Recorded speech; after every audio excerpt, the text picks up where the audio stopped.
श्री राम जय जय राम। रामं रामानुजं सीतां भरतं भरतानुजं सुग्रीवं वायुसूनुं च प्रणमामि पुनः पुनः। श्री सीतारामचंद्र भगवान की जय। कल के परिप्रेक्ष्य में श्राद्ध से संबंधित अनेक बातों को शास्त्रीय पक्ष के अनुरूप स्पष्ट किया था। उसी प्रसंग में कुछ ऐसे भी लोग हैं जो ये आक्षेप कर रहे हैं कि हम तो श्राद्ध को ही नहीं मानते। हमारे देश में एक ऐसा पंथ भी है जो वेद के अलावा किसी की नहीं मानता, जिसका कहना है कि हम तो वेद की ही मानेंगे, वेद के अतिरिक्त किसी की नहीं मानेंगे। वेद में यदि ऐसा कुछ हो तो हम मान जाएंगे, और वेद में यदि ऐसा कोई विषय नहीं है तो हम उसको नहीं मानेंगे। ऐसा लोगों का कथन है। तो श्राद्ध वाले विषय को भी लेकर के लोग कह रहे हैं कि क्या इसका कोई वैदिक प्रमाण है, क्या इसका कोई शास्त्रीय निराकरण है, क्या इसका कोई शास्त्रीय प्रमाण है जिससे ये सिद्ध हो सके कि श्राद्ध जो है वो वैदिक है या आपके द्वारा मनमुखी बनाया गया है।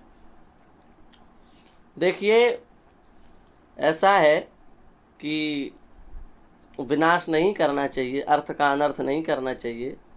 जो अर्थ वहाँ है ही नहीं उसको ज़बरदस्ती वहाँ लगाना और जो अर्थ है उसको हटा देना, यह कोई मर्यादित बात नहीं है। वेद में अनेकों ऐसे प्रमाण हैं जिसमें श्राद्ध की चर्चा की गई है।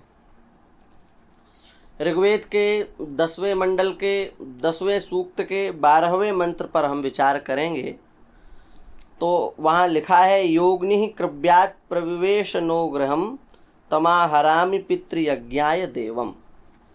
पितृयज्ञ शब्द का वहाँ पर प्रयोग किया गया है, और वहाँ जो पितृयज्ञ शब्द का प्रयोग है वह पितृयज्ञ जो है वो श्राद्ध के लिए ही वहाँ पितृयज्ञ शब्द का प्रयोग किया गया है।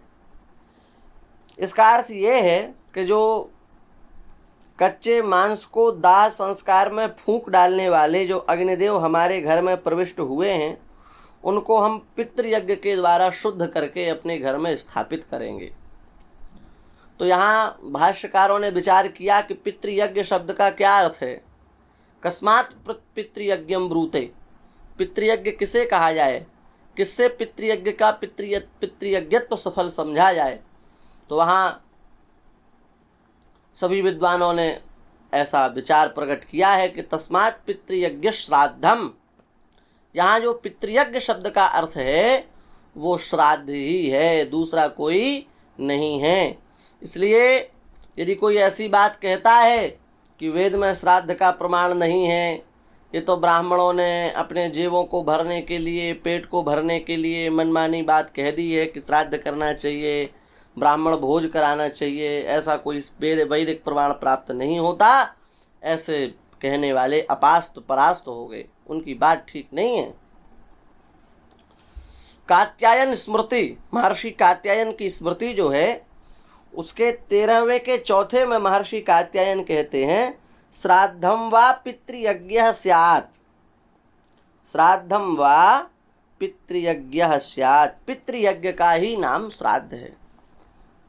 पुष्टि के लिए ऊपर वाले मंत्र में पितृयज्ञ शब्द आया है ना, तो कुछ ऐसे होंगे कि वो कहेंगे नहीं भाई, पितृयज्ञ का मतलब श्राद्ध है ही नहीं, ये तो आप मनमुखी अर्थ कर रहे हैं, पितृयज्ञ का अर्थ हम श्राद्ध मानेंगे ही नहीं। ऐसे लोगों के लिए ये वचन प्रमाण है कात्यायन स्मृति का। कात्यायन स्मृति में महर्षि कात्यायन कह रहे हैं, पितृयज्ञ श्राद्धम वा पितृयज्ञ स्यात्। श्राद्ध का ही अपर पर्याय पितृयज्ञ शब्द है, अथवा पितृयज्ञ शब्द का ही अपर पर्याय श्राद्ध शब्द है। ये बिल्कुल अपास्त समस्त पुमदोष शंका कलंक पंक है, इसमें किसी को किसी प्रकार भ्रम होना ही नहीं चाहिए, बिल्कुल सीधी सीधी बात है। इसलिए पितृयज्ञ माने श्राद्ध, पितृयज्ञ माने तर्पण, पितृयज्ञ माने पिंडदान, पितृयज्ञ माने ब्राह्मण भोज, पितृयज्ञ माने जो बलि आदि की उसमें विधा है वो, ये सब पितृयज्ञ है। तो अब बताइए महाशय जी जो ये कहते हैं कि ये तो श्राद्ध का तो कोई विधान ही नहीं है, ये तो गलत बात है। अच्छा, आप लोगों को ज्ञान नहीं है। कई बार ये लोग कुतर्क करते करते इस हद तक पहुंच जाते हैं कि लोग कहते हैं कि जो श्राद्ध का विधान है वो तो जीवितों के लिए, मृत के लिए थोड़े है। मृत श्राद्ध को नहीं मानते, जीवित श्राद्ध मानते हैं। अब उस विषय में हम नहीं आएंगे, लेकिन आप बताइए क्या मृत श्राद्ध शास्त्रीय नहीं है? अथर्ववेद के विषय को जब आप अच्छे से देखेंगे तो अथर्ववेद में भी लिखा है पितॄणाम लोकमपि गच्छन्तु ये मृताः, पितॄणाम लोकमपि गच्छन्तु ये मृताः, जो मर गए हैं वे पितृलोक को चले जावें। देखो, श्राद्ध नहीं मानते, पितृलोक नहीं मानते, ऐसे लोगों के लिए वेद का प्रमाण कितना पुष्ट है। पितॄणाम लोकमपि गच्छन्तु ये मृताः, ये मृताः ते पितॄणाम लोकम अपि गच्छन्तु, जो मर गए हैं वो मेरे जो भी पूर्वज समाप्त हो गए हैं वे सब पितृलोक में जाकर के सुखपूर्वक विराजें। ये विधर्मी लोग स्वामी पंडित जी तीन चीज़ों को बिल्कुल नहीं मानना चाहते हैं। न तो परलोक को मानना चाहते हैं, न पुनर्जन्म को मानना चाहते हैं, और न श्राद्ध को मानना चाहते हैं। इनको तीनों में पेट दर्द होता है, तीनों में इनको आपत्ति आ जाती है। श्राद्ध की चर्चा करो तो इनको ब्राह्मणों का पेट लेटर बॉक्स दिखता है, और परलोक की चर्चा करो तो इनको लगता है कि ये तो सब काल्पनिक बातें हैं। यहीं शरीर मर गया, यहीं शरीर नष्ट हो गया तो परलोक में जाके फिर कौन कर्मों को भोगेगा, कौन स्वर्ग जाएगा, कौन नरक जाएगा। और इनको तीसरी बात तो ये बिल्कुल भी नहीं पचती यदि हम ये कह रहे हैं कि तुम्हारा पुनर्जन्म भी होना है।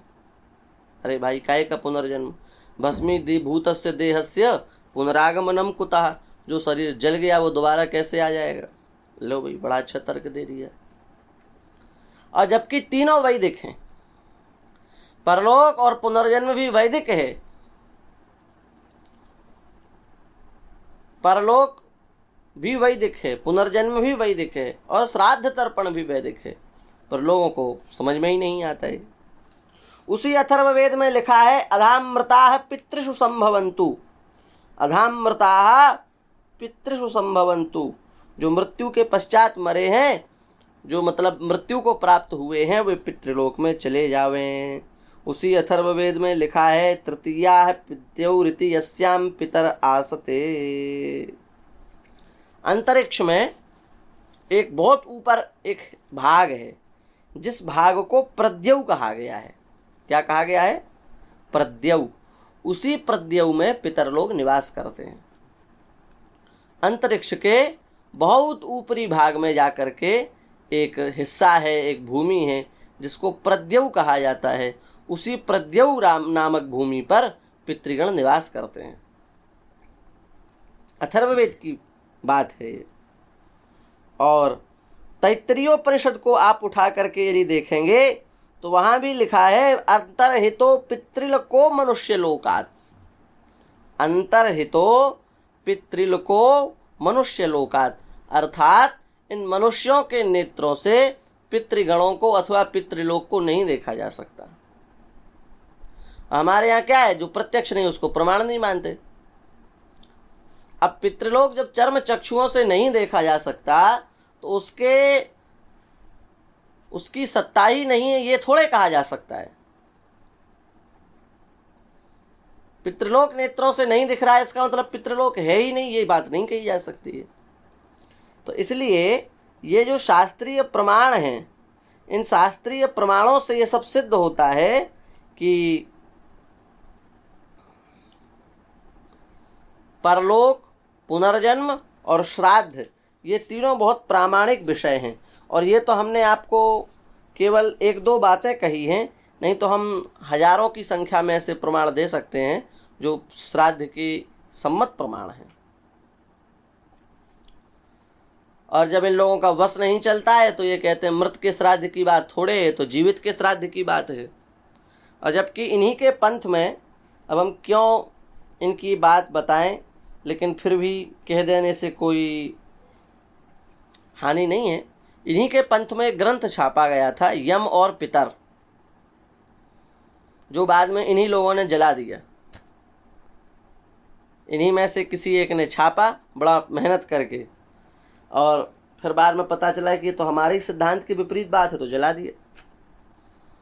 उस ग्रंथ में लगभग 2000 पंडित जी ऐसे प्रमाण थे जो श्राद्ध, तर्पण और पिंड इसकी पुष्टि कर रहे थे। 2000।